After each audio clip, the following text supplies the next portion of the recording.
Hello friends, I'm Dr. Hamid Khan, Team Director Pathais Academy, and I'm going to let you know about UPSC UG batch. Okay, so UG is undergraduate batch.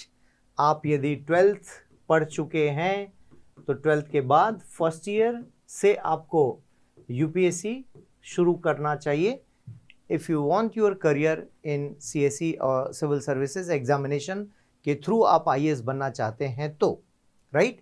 सो 12वीं के बाद 12th के बाद आप क्या करना चाहते हैं, ऑब्वियसली बहुत इंपॉर्टेंट है और ये ज़्यादा अच्छा होगा कि ज़्यादातर स्टूडेंट्स यहाँ से प्लान कर सकें तो सो दैट 12th तक जाते जाते आपका माइंड मेकअप हो जाता है.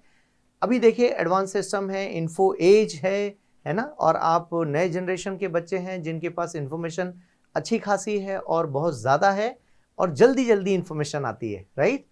सो 10th 11th के बाद यदि आप प्लान कर लेते हो तो बहुत अच्छा है, चाहे यूपीएससी करना है या जिस भी फील्ड में जाना है.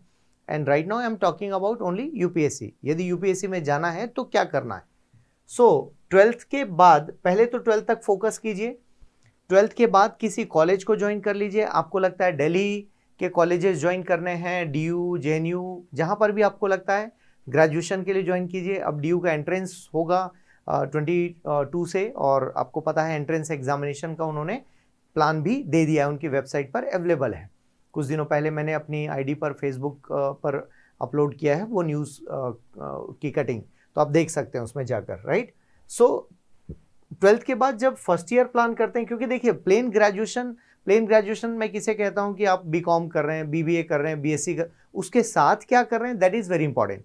क्योंकि स्पीड में हैं आप सभी जो यंग जनरेशन है, तो आपके साथ साथ आप देखोगे कंपटीशन भी आगे बढ़ रहा है, उसकी भी स्पीड ज़्यादा है आपके साथ राइट. सो 12th के बाद BCom BA या BBA ज्वाइन करते हो आप, या BCA ज्वाइन करते हो, या इंजीनियरिंग करते हो, या MBBS. तो चलो MBBS और इंजीनियरिंग साइड में साल 2 साल आपको थोड़ा सा टफ होता है, बट थर्ड ईयर में आप प्लान कर सकते हो, सेकेंड ईयर के एंड में प्लान कर सकते हो. But BA BCom BBA BSc वाला बच्चा फर्स्ट ईयर से प्लान कर सकता है. हमारी इस साल की स्टूडेंट रही हैं, हमने पास आउट श्रद्धा शुक्ला, जो रिसेंटली उनका सिलेक्शन हुआ है 21 में UPSC का जो सिलेक्शन है वो, तो वो उन्होंने सेकेंड ईयर से अपनी पढ़ाई शुरू कर दी थी. आप एक साल और पहले से कर लीजिए राइट. सो बेसिकली इसका बेनिफिट क्या होता है कि आप जब फर्स्ट ईयर में हैं तो NCERT के साथ साथ और बेसिक चीज़ों पर आप तैयारी कर लेते हैं राइट. सो बेसिक्स को स्ट्रॉन्ग कीजिए, प्लस आप इसी बीच न्यूज़पेपर पढ़ना सीख जाते हैं. बिकॉज जब आप बहुत सारी कोचिंग्स को देखते हैं या प्रोफेशनल मार्केट को देखते हैं तो कोई आपको पेपर पढ़ने नहीं कहता, सब अपना PDF पढ़ने कहते हैं. वहाँ लिमिटेशन है. मैं आपको हमेशा पेपर पढ़ना सिखाता हूँ. तो द हिंदू पढ़िए. इसके बाद फिर इस साल टाइम मिल जाए क्योंकि कॉलेज भी है, कॉलेज का एग्ज़ाम भी है, कॉलेज में फ्रेशर पार्टी है वो भी अटेंड कीजिए है ना, और देन स्पोर्ट्स है तो वहाँ पार्टिसिपेट कीजिए, कल्चरल एक्टिविटीज़ हैं वहाँ पार्टिसिपेट कीजिए, अवॉइड मत कीजिए, साथ साथ पढ़ाई भी चलने दीजिए राइट. आपको 3 से 4 घंटे भी मिलते हैं देन इट्स ओके. और इतना ही प्रेशर हम देंगे, इससे ज़्यादा नहीं देंगे अपनी बैचेज़ में.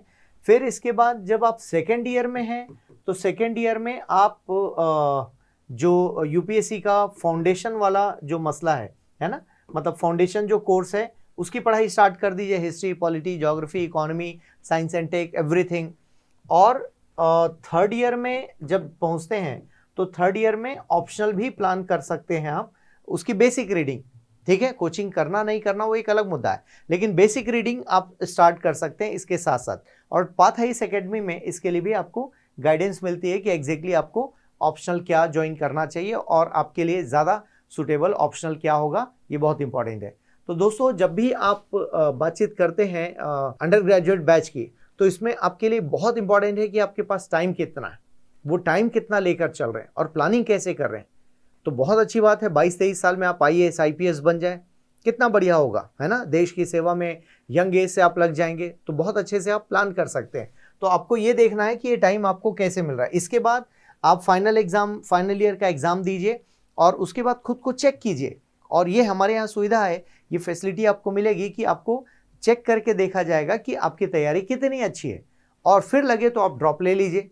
लेकिन आप उन स्टूडेंट से फार बेटर हैं जो ग्रेजुएशन फिनिश होने के बाद अपनी तैयारी करने वाले हैं. तो आप तो एडवांस में चल रहे हैं, 1 साल और लगाइए और फिर देखिए आपकी परफॉर्मेंस में कैसे निखार आता है।